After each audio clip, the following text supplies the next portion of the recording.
Hello, friends of the paranormal. This is your co-host, Stu, and I'm here with the paranormalist, Patty Wilson. Patty, how are you this blustery last Sunday in December? I'm doing okay. I'm hanging out inside the house. I was outside earlier and it is really windy. Okay. Just to let our viewers and listeners know, well, if you're a viewer, you'll notice Patty seems to be lagging a little bit. The audio seems to be fine. But if you notice an issue with the video lagging behind, it's not us, it's the technology. But speaking of technology, if you are not subscribed, please consider clicking subscribe on whatever platform you're on. Click the like. And I think I'm going to leave it at that this time, too, just like the last one. I did the short version. Yes, you So, did. yeah, with that, what is our topic for today? Well, I had thought last week we might do ghost stories, but I think we're going to move them back a little. I don't know Mhm. why, but I have been really interested in miracles lately. We've talked about miracles a long time ago, a couple times, but I put a post out this morning. I think you followed it, and it's just I did see been that. on my Mhm, mind. Yeah, mhm. it's been on my mind a lot lately, and I don't know why, except I'm feeling a calling to gather these stories. So I sort of went in and started working on that and just decided that we would talk about it. Plus, I think we need to be reminded because it does seem the world is just full of not nice stuff. So let's be reminded that there are good things in this world. Okay. So Mhm. miracles are, by definition, something that is outside the normal sensory channels or not according to scientific, something we can't define that way, or attributed to some force beyond nature or natural force that we don't understand. And I wanted to, um, just kind of direct that and make sure everybody knows that that's how I'm defining it for these stories. I wanted to start with this one particular story. This story comes from Australia, and it's a story of a man and his wife, George and Lena Tannius. And the Tannises are a couple that have been married a long time. In 2006, their son Mike, their only child, passed away when Mm. he was 17 years old. He was in a car accident, and it was, just down the street from his home. And of course, his parents were deeply grieved by the loss of their child, and they struggled like any family would with losing a son, losing a child. And it was about 40 days after his death that his mom and dad began to notice something odd was going on in their house. They noticed a tiny spot in their son's bedroom that looked like there was a little diamond sparkling in the wall. She was in the room and she noticed this, and Lena went over and she was like looking at it, and she realized it wasn't a diamond. It was actually some sort of a oil or a gel seeping out of the wall. It didn't make any sense. She couldn't come up with any reason for it, but it was there. So she wiped it off and she kept on going. A couple days later, she noticed it again, and this time more profoundly. And finally, she said something to her husband, like, hey, you need to come and look in his room because there's this oil or moisture or something leaking out of the wall. And it started to begin to, they were Catholic, so they had some of the Catholic relics and the statuettes and stuff like that. And it started leaking around the statues and the picture frames of their son. And it just became this weeping mass of oil is what it turned out to be, some sort of gelatinous oil. And they couldn't find any reason for it. And within 2 weeks, that is literally pouring down the walls. Like I've seen photographs of it, and you can see these long streams, sometimes a foot and a half long, um, and just seeping out of the walls. And it looks like moisture, but it also has that glossiness that tells you it's probably oily. And you can see the exact spot where it starts, and then it just sort of drips down the walls. It's really an interesting thing. And then it got even more interesting because they would find that they would see words etched into the oil, like somebody took their finger and written in the oil. And it would be things like the birth date of their son. It would be symbols like crosses or things of that nature. And they finally went to their priest about it and explained to him what was going on and said, could you come to the house? We don't know what to make of this. So he went and he looked at it and he couldn't really give you any explanation for it. He had no answers. But it was definitely, it was actually appeared in front of him in a couple spots. So the idea could have been, if there would have been an idea that maybe they were faking it for some reason, that got ruled out very quickly because as he's standing there talking, it begins to leach out of the wall at him in the same direction. And over the next few weeks, stories about this begin to circulate amongst the congregation, and people start showing up at the house and they want to know if they can come in and see the weeping walls. It's one, it happens all the time. I mean, any place there's something unusual, people want to come in and view it. So they knew the people at the beginning. They were fellow parishioners or family friends or acquaintances, and they would let them come in and let them see. One woman who came to visit she had been barren, unable to bear children her whole life. And she claimed that she had touched the wall and then touched her stomach. And about 3 months later, she was almost 3 months pregnant. And Okay. another person who had cancer touched the oil and rubbed it on herself. And supposedly the cancer just spontaneously went into remission. And there were many of these stories. As these stories begin to spread, you can imagine the hype starts to pick up and what have you. And people are start coming, more and more people are coming all the time. And it becomes an everyday thing. Now, the two people that own the house, George and Lena, they really believe it's their son Mike and that he's doing something to make this happen, and that this is some sort of a fulfillment of his destiny to, help people, because he had always been a very helpful child and young person.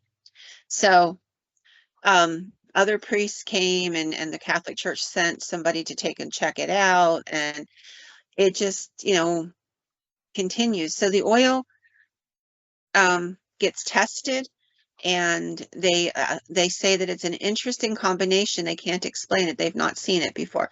It's water and gold. And this is their quote, a safe level of uranium. I'm not sure what that means, because I didn't know there was a safe level of uranium, but okay. Well, there's all kinds of different isotopes of uranium, but Yeah. Anyhow, it was weeping out of the walls. And people come and they offer money to come in, and the family won't take anything.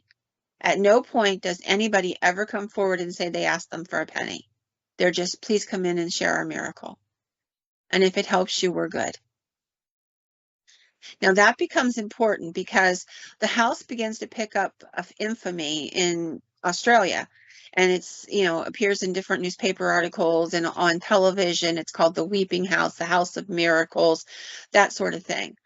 And as this begins to pick up steam, the Catholic Church is getting pressed more and more about, if this is a miracle, why aren't you, more actively celebrating it? Why aren't you standing up for these people when other people call them charlatans? That kind of stuff. And then something really weird happens. George gets this notice that his bank says his credit card has been used for fraud.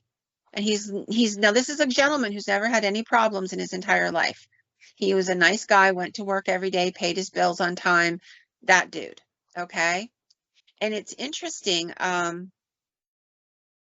He says, I want to read this as it's written in this thing. It says, George Tanis was arrested for credit card fraud, casting a rather unfavorable light upon him and painting him as a scam artist. But the fact remains that he never asked anyone for money for his miracle. And even when found guilty of fraud, he adamantly defended the mysterious phenomenon happening in his home and accused the authorities and the bank of trying to taint his good name and cover up the miracle, stating, "I would like to announce that there is a big game prepared by those who are against miracles and the House of Miracles. The Westpac Bank opened a case against me while the miracle is giving fruits to the world. The miracle is completely true, and it's clear from the result of the oil, which was tested by scientists from our government. If somebody has a problem with my job, let him take me to court. The miracle will continue always, and the doors remain open." The accusations, they say, had no impact on the faithful, who came in large numbers hoping for miracles or to be healed. And at no point did anyone ever claim that they accepted a penny for letting people come into the home. So he was of the opinion that this was a setup to make him go away and shut up. He was causing too much notoriety, and the town wanted it to shut down. Yeah, my first thought was the bank or someone else in cahoots with the bank wanted to bankrupt this guy, foreclose on the house, and then they could capitalize on whatever was there. So that's a possibility as well.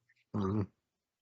Yeah, I think there's in the Bible it talks that the love of money is the root of all evil, and people hear it as money is the root of all evil. It's not. It's the love of money. Mm-hmm. And there's a difference between, we all need dollars to pay our bills and buy our food and what have you, but it's when you pursue it in a singular nature that it becomes an issue. But anyhow, I just thought this was a really interesting story. This continued on for quite a long time, for several years, and then the phenomena seemed to die down to some extent. The house is still in existence. It is still open to the public if people wanted to go, as of the time I did the research the other day, and I just thought it was fascinating. And people still continue to seek miracles at this home. So for whatever you want to make of it, strange things happen. I've told the story before about having a lady in my church who was deaf, who was able to hear. I can't give you a scientific reason for that. And I understand the doubt and the skepticism. I'm not a big fan of like the Benny Hinns of this world and those people, either the prosperity ministers, they call them. But it's one thing to see some guy on TV fall over and grab his crutches and throw them away. It's a different thing to sit in the seat right behind somebody for the entirety of your childhood and know she could not hear, and then one day she can. That's a different story. I knew this lady intimately. She was a friend of my grandmother's. She was, I guess, a distant cousin on my dad's side. And every morning when we went from my grandmother's house to the grade school, her name was Thelma. Thelma would stop we had to cross the road one place, and it was right near her house. So she would always walk up and make sure that us kids crossed the road safely. And so I knew her, and I talked to her every day, and so I knew for a fact she couldn't hear, because you'd have to like tug on her and say thank you, really kind of exaggerated, and she'd know you were thanking her, but you'd have to get her physical attention. She couldn't hear you. So I happen to believe that there are miracles in this world. To that end, in 2011, there was a little boy by the name of Dale Ostrander. He was a 12-year-old little fella in Washington State, and he was out in the ocean when a riptide grabbed hold of him. Now, I didn't even know it could do it from this little of a water. He was being a really well-behaved kid. He was only ankle deep in the water.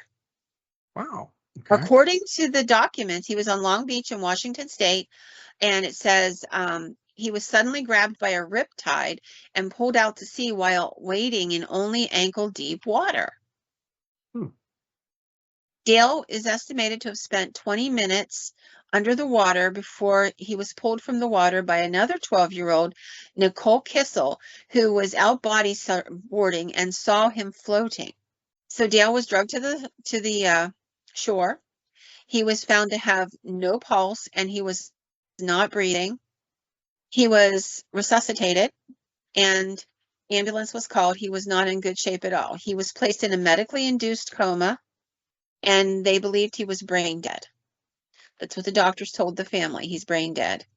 And they were allowing the family time to think about what they wanted to do. A lot of horrible stuff going on, a lot of rough decisions and conversations and what have you. If you're told your 12-year-old is brain dead and we're going to keep him in a medical coma for a few days until you can get your brain wrapped around this.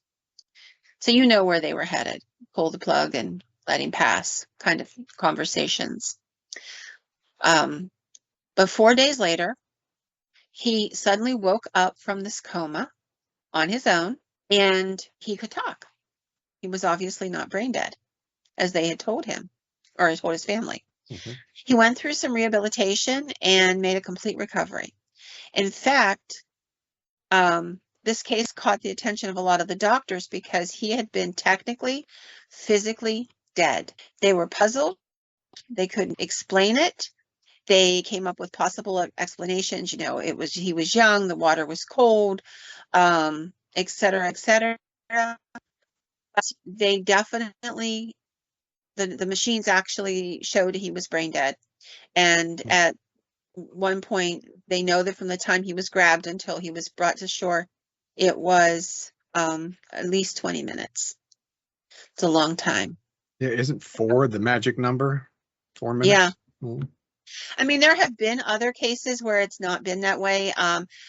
There's been a few very amazing stories of people, usually in exceedingly like Arctic water or something, where it slows down the whole process and they can get 8 or 10 minutes, but it's not. 20 is a long time. So, you know, they just don't have an answer for this. In July of 2013, 12-year-old Callie Hardig of Arkansas was with her family at a water park when she began to say she had this horrible headache. What they didn't know is that in the water there was something called malicious amoebas. Ooh, And okay. you know what I'm talking about? Yep, the Yeah, brain-eating amoeba. Yeah, yep. the brain-eating amoeba. Mhm, And one mhm. of them had gone through her nostrils and up into her brain. So it was eating away the tissue, and it's a kind of it's pretty much deadly. It's got this like 50-cent word that goes with it, menoencephalitis, I believe is what it is, or meningioencephalitis. Anyway, there's only 2 people in North America who've ever survived this condition. That's it. And the doctors recognized what was going on. They were telling her family that her brain is literally being eaten by this amoeba. There's nothing we can do to stop it. And within 48 hours, she will most likely be dead. So again, they put her into a coma so that she's not suffering that great pain. And then they pump some antifungal drugs into her and what have you. And they heard about this German medication that might reduce swelling in the brain. But at the same time, her kidneys have begun to fail. She's on dialysis, and they know that her time is limited. Her body functions are beginning to shut down. So to their amazement, for 2 weeks, they keep pumping her full of these drugs and she doesn't die. She doesn't get better, but she doesn't die. So now her lungs aren't functioning, so they've got her on a ventilator. They've got her on a dialysis machine, and her brain is continuing to swell. Her blood pressure goes way high, way low.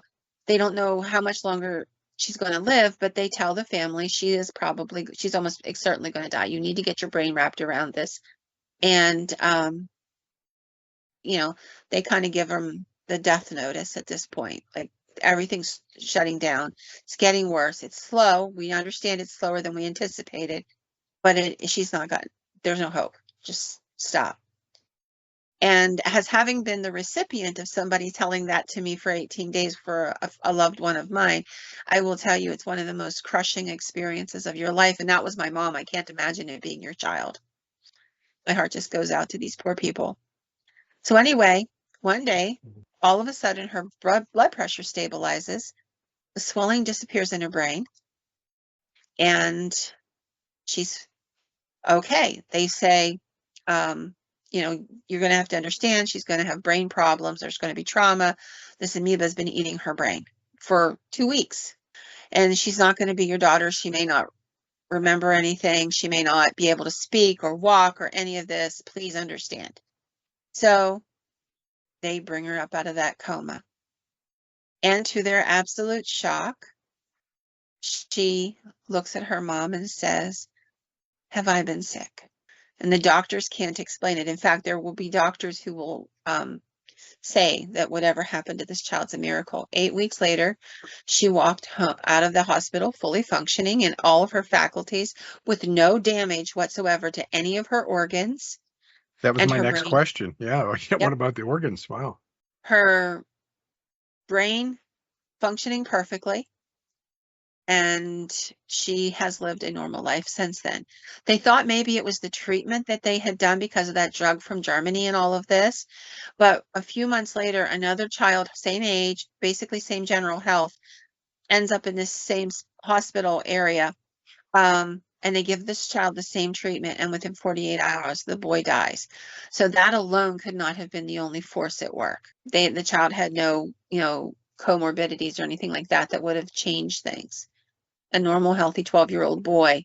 I don't know what the difference was, but I believe one of the doctors said it's God's grace that this child still lives when he was interviewed about it. We're going to talk about, we're going to move on to different types of miracles, but these are the ones that I always found, some of the ones I find really interesting.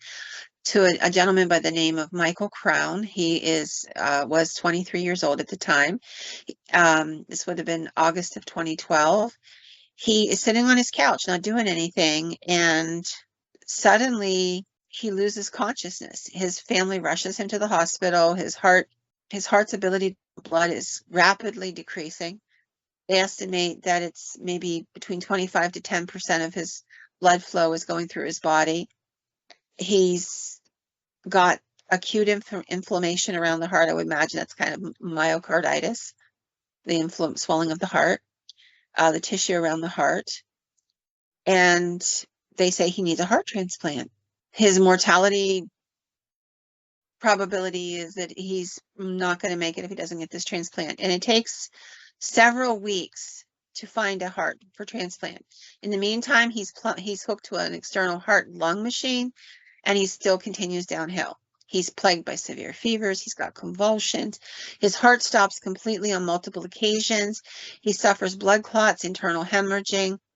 And after 17 days, they still don't have a heart. Finally, he develops a blood infection, and they can't do an operation now, even if they would find a heart. So things are pretty bleak. At this time, the cardiologists kind of give them the notice that he is going to die. It's really bad. His kidneys are gone. His blood pressure is really off. There's all this swelling around his heart. Now, here's what's interesting. One day, the cardiologist comes in to check him, and he notices that the blood pressure is rising. And he thinks, okay, it's got to be the machines leveling everything out now, finally. But when they do the testing, they find out that the left side of the heart has completely become normal again. It's pumping actively the way it should have, without any medication, spontaneously just regenerating itself. Now, if anybody doesn't, I don't know how many people know this, but the liver is the only organ in the body that can regenerate, is what they tell you all the time. Very quickly thereafter, the right side of his heart begins to regenerate. And suddenly the heart specialist is like, no, we don't even need to think about a transplant. Pull him off the list. He's fine. And at that point, he begins, as the doctor said, as is a quote, he said he overcame everything. He was very debilitated, but he rebuilt himself somehow. They have no idea. There was no organ damage, no heart damage of any sort, even though the heart had gotten to the point of 10% functioning, and he had to be on life support systems in order to survive up to that point.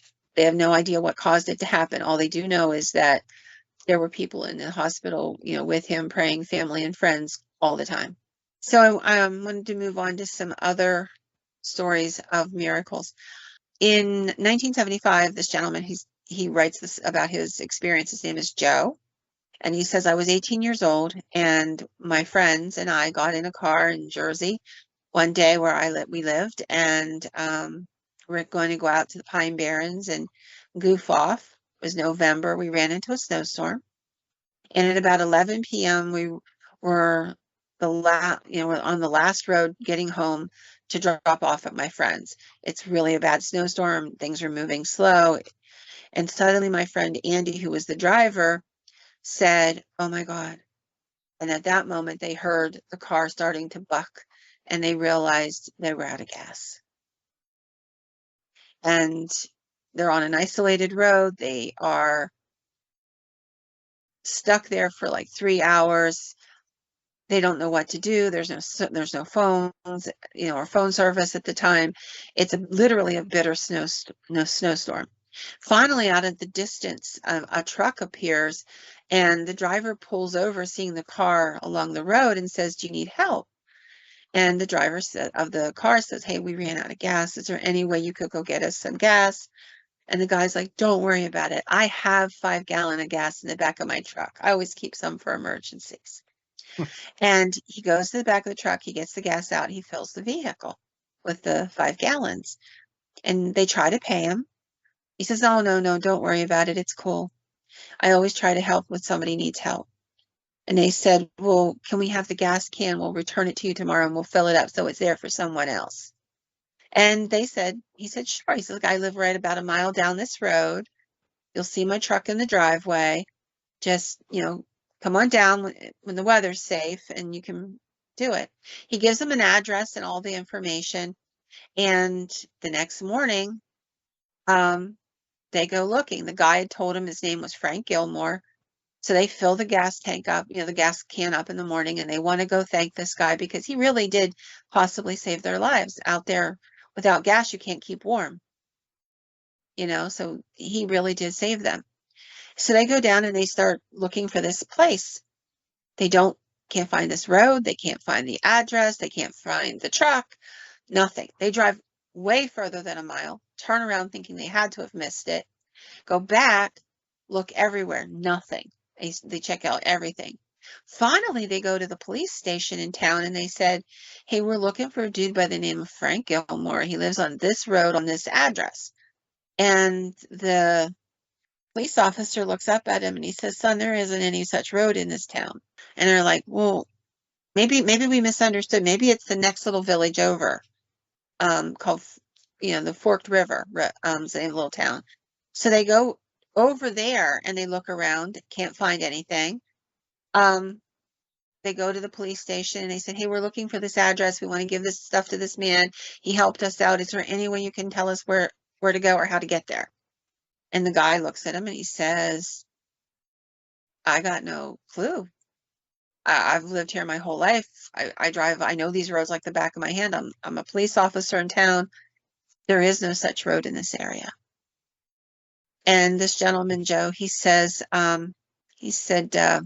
"I decided to write to this man at that address, and I wrote 2 letters, one to each of the little towns that were nearby. And I wanted to tell him we wanted to thank him, and somehow we weren't able to find him. I didn't want him to think we forgot about his kindness." And he said, "I believed that one of them would get to him."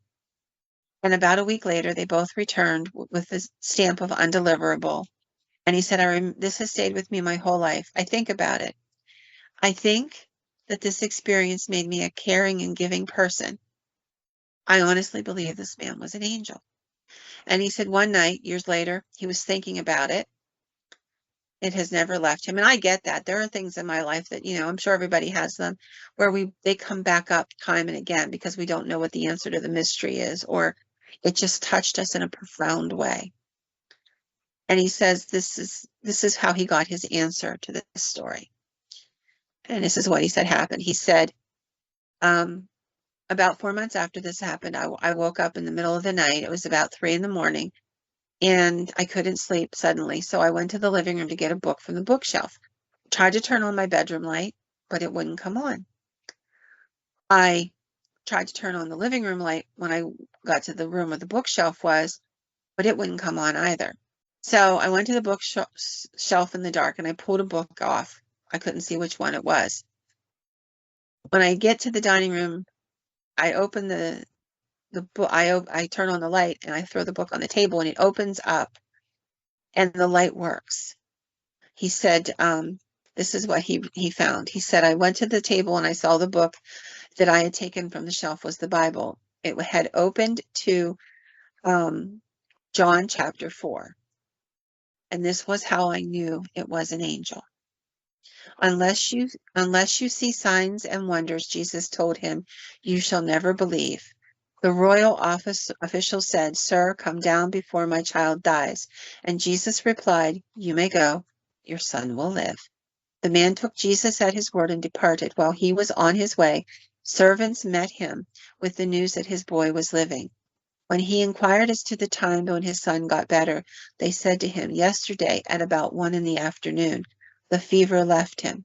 Yesterday at 1 in the afternoon, he had been asking Christ to help his son, and he stated, that is exactly the time in which Jesus said, your son will live, and all of his household would believe. The man writes in his account, this story hit me hard. Here's a government official who didn't believe in God but needed him desperately for his son's healing. And God pulled out his grace upon this boy, and he lived. And in the end, the official's family believed. And when I read that passage, I understood that I believed. I believed because an angel had come and given me a miracle. I thought that was a lovely story. And I truly believe it sounds very much like a miracle to me. And I have a reason for saying that because in my family, as you know, I have a story about when my son was ill when he was very young. The janitor And story? the janitor Yeah. story. Mhm. Yeah. Yeah. And, I was very much the same way. It was weeks after it was over with, and we're sitting at the house, and it's 9 o'clock at night. He's 4 years old, sound asleep on the couch, and I'm watching TV, and all of a sudden, I clearly hear whispered in my ear, he was an angel. That's why you couldn't find comfort in the Bible that night. I sent you an angel. And I don't care if I live to be 150, nobody's ever going to convince me it wasn't an angel. Mhm. So I kind of get what he's saying. Like there's just this moment sometimes in your life, you know the right thing is the right thing. That's the answer. This next story came from a lady who stated that she hadn't really been a very religious person her whole life, but she found herself in a situation and she feels that God intervened to save her and her brother. So she's talking about when she was a young woman, she was dating a man who had become physically abusive to her. He threatened her and her brother with a knife the last time she went to the house to get her stuff. And at this point, they had to flee the house by going out a window. She said, I lost my glasses and neither of us had our shoes on. We lost them somehow as we were trying to scramble away. And my brother hid in a shed under an old couch, and I bolted to the neighbors, even though I knew they wouldn't be home. They were never home. And to my shock, when I got to the door, it was unlocked. So I dove into the house and behind a couch. I have to tell you, they were all watching TV and had to be shocked to see a crazy girl running across their living room and dashing behind the couch. A few minutes later, a ton of cops came. And when one of them got me out of my hiding spot, they told me they had found my brother. My ex had found him in the shed and had tried to take the couch off him. It wasn't a heavy couch, and my ex was a really big man. My brother said that that couch must have weighed a ton because he could hear him screaming as he tried to pick it up. And he was sure he was going to die because he was screaming he was going to stab my brother. But I think there were several miracles that night.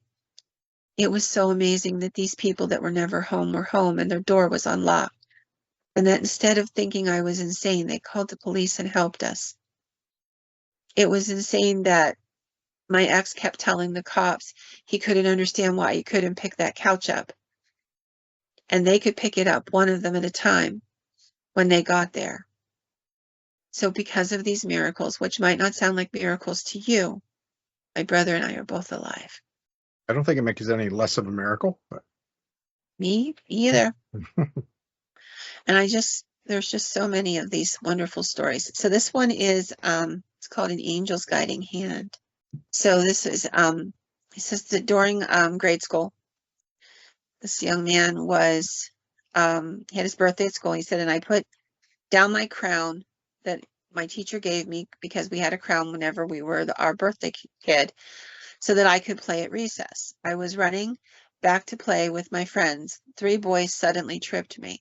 The playground had been filled with metal things and wooden chips. Not a good combo. Playgrounds weren't as safe when I was a kid. And we all remember that. oh yeah, we Lots of had dangerous stuff. asphalt. Yeah. Yeah. And all those chicken roasters and all these crazy things that like swung, and yeah. He said I fell, and I felt something pull me back. He said I went flying. I hit something about 1/4 of an inch away from under my eye, and then suddenly something pulled me back. The teachers would later say they couldn't explain what had happened to me. They saw me trip. They saw me flying forward. They saw me almost hit that thing, and then suddenly I was thrown backward as if a force had hit me. And he said they hurried me to the nurse's office, and I heard this voice keep telling me, don't worry, I'm here. God doesn't want anything to happen to his baby. You'll be okay. And that's what the teachers told the parents when they came to pick him up. They couldn't explain what counter force hit him. And he says, I truly believe that this was a miracle. So I thought that was a really good story. As everything is going slow for me tonight, my laptop's going a little slow too. I apologize. I keep a list of the stories, so I tell them in order with a couple little details, because as good as I am not good enough to remember every single date and name without at least a little helper. So this next story is about a young man. His name is Hef. And he says, I want to tell you a story about the miracle that happened to my family.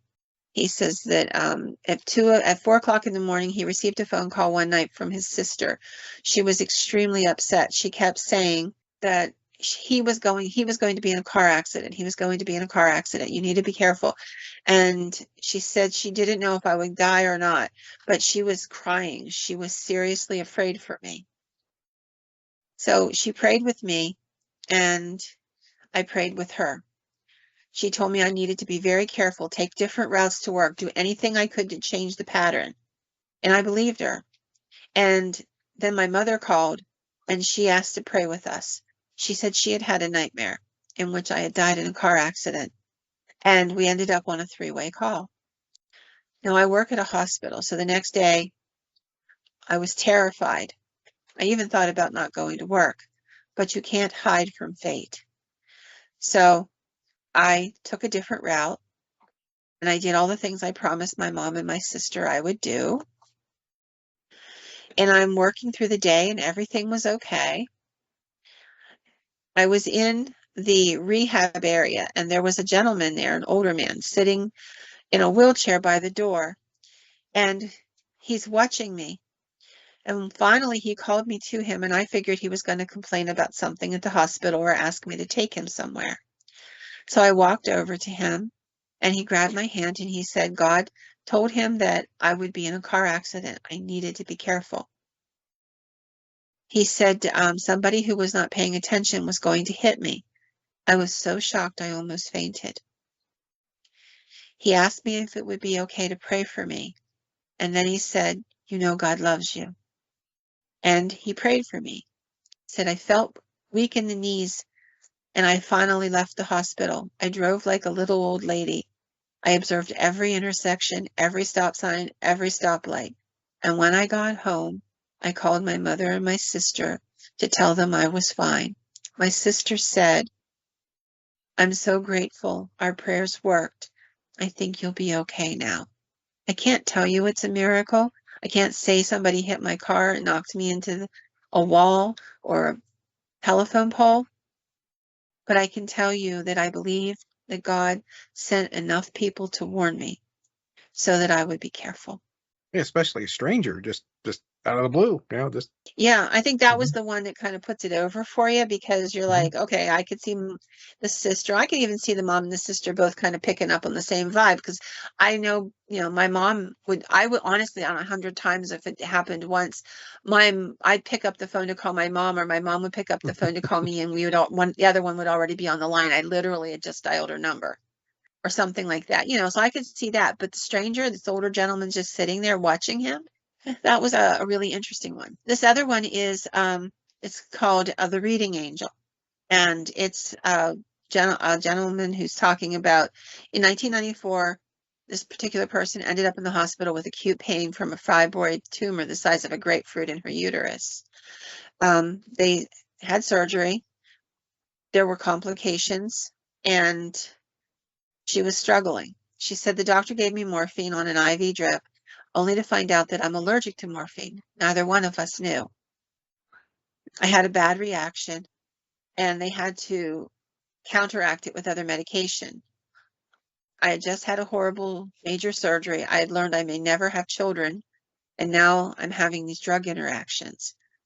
That same night, they finally gave me other pain medication, and I got to sleep for a couple hours. I woke up in the middle of the night. It was maybe 2:45. I remember looking at the clock. I heard somebody speaking and realized there was somebody sitting beside my bed. It was a young woman with short brown hair, and she was wearing a white hospital uniform. She was reading aloud from the Bible, and I said to her, "Am I all right? Why are you here with me?" Nobody sits in your hospital room in the middle of the night and reads the Bible to you unless they think you're going to die. She stopped reading, but she didn't even look at me. She simply said, "I was sent here to make sure you'd be all right. Now you're going to be fine. You should get some rest and go back to sleep." I closed my eyes and I heard her continuing to read, and I drifted off to sleep. The next day I had my checkup with my doctor, and I told him about what had happened the night before, about the nice nurse who had read the Bible to me while I slept. He seemed puzzled, and he left the room and came back, and he said, "Are you sure of this? Because there's no nurses or doctors that were stationed to sit with you last night." He said, "I've questioned all the nurses who have cared for you. Each said the same thing. There were no doctors or nurses that visited your room last night, except to take the vitals, just as they're supposed to. To this day, I believe I was visited by an angel that night. She was sent to comfort me and reassure me that I would be okay." And I just thought that was interesting. There are thousands of stories. If you start digging into them, you'll find tons and tons of such wonderful stories. I'm going to switch my area. I want to read something that was sent to me today. And I'm hoping the gentleman will not care since he posted it publicly. This was shared with me. God speaks to us in many ways. He gives us signs, visions, dreams, answers, fleeces, and so much more. Throughout the Bible, there are stories of those who can interpret dreams and those who dreams have meaning. Freud bastardized dreams and turned them into sexual issues. That's not surprising if you knew his life. Jung seemed to have an interest in God, but his science did not allow him to penetrate through the mysteries. Science is also a religion, and you can't serve two masters. However, he did believe in a twisted form of God, just was unable to reach out to him due to his own hubris. I find humanity is often screwed by their hubris. Anyhow, with this in mind, I will share a recent dream. And then he says, I'm a young man at my crossroads. I'm leaving boyhood behind. I'm a husband and a father, and I'm working to find my purpose in life. Recently, he came to me, and this is what I wrote this part here. This is what the story was. He came to me recently and stated that he felt compelled to share a dream, which troubled him. In the dream, he found himself outside a large old stone mansion from the 1700s. He believed the house was empty, and he decided to enter it because he wanted desperately to see the layout. He felt called to do this because of his love of the 1700s history, its people and culture. Inside, it was obviously empty. Grit crunched under his boots. He picked up two chairs that had been laying on the floor and sat them at the ancient scarred table. Sturdy cabinet doors hung open, and he could see the darkness inside and hear scurrying. mice his mind supplied. Not surprising in this old relic, he wondered why no one lived there. The bones were beautiful. He loved woodworking, and he could see the innate carvings of the wood frames as he passed from room to room. Ancient fireplaces with blackened stone yawned at him. The stairs wound down to the down from the second floor. He walked to the second floor and then heard the scraping of a chair in the kitchen. He knew exactly what it was, and he knew someone else had entered the house. He quietly moved back down the stairs, stealthily inching toward the kitchen. It had been bright and a sunny day when he had entered the room. Now it appeared to be dark, dusky. Where had all the time gone? He could have sworn it had only been about 20 minutes since he had entered, but that couldn't have been. The young man saw flickering in the kitchen, and there was a kerosene lamp on the table now, and it was lit. He heard a male voice tell him to take a seat. The young man did. At no point could he see the man, he stated, just the shadow. I could see his arm from the elbow down. I saw his hand skitter something across the table toward me. Parchment, brown and water-stained, but there it was. I can be your best friend, the voice said, deep, dusky. It sounded like how time would if it could talk. A hard scrape and a quill pen and an inkwell came into the golden light. If I felt compelled to pick up the quill and tap off the ink. All you have to do is sign this. It's my promise that I will always be your friend. You always were alone. I will be your friend. The voice was hypnotic. All I wanted to do was sign that paper, but I also didn't want to. I felt fear in the pit of my stomach. Suddenly, I heard my grandma's voice in the darkness. Put down that pen! I froze. My grandma had died when I was a teen, but I never forgot her voice. I tried to release the pen, but I couldn't move my fingers. Put down that pen, she said again. I could feel the fury coming out of this shadow man, and my fingers let go of the pen. Silence, it screamed. And I think he knew the spell was broken. I would never defy my grandma. She was my hero. Suddenly the light was gone, the paper was gone, the ink and the pen were gone. I awoke and it was dark, and I shot out of bed. It was the strangest dream of my life. God and darkness can talk to us in our dreams. I don't believe that this was just a dream. I believe he was fighting his spiritual battle. I believe the fact that his grandmother could return to him and break the spell was a miracle. I believe that is why we must be careful of what we absorb into our lives. I am not sure why I needed to tell this here, but here we are. It is what it is. It's a compelling little story, isn't it? And with that, I'm going to say, if you have stories of miracles, mysteries, things that have happened to you, I would be honored if you would share them with us. And with your permission only, I will share them elsewhere. And I don't know why, but right now I think we need to start looking at miracles. We need to look to light. So with that, I'll say good night.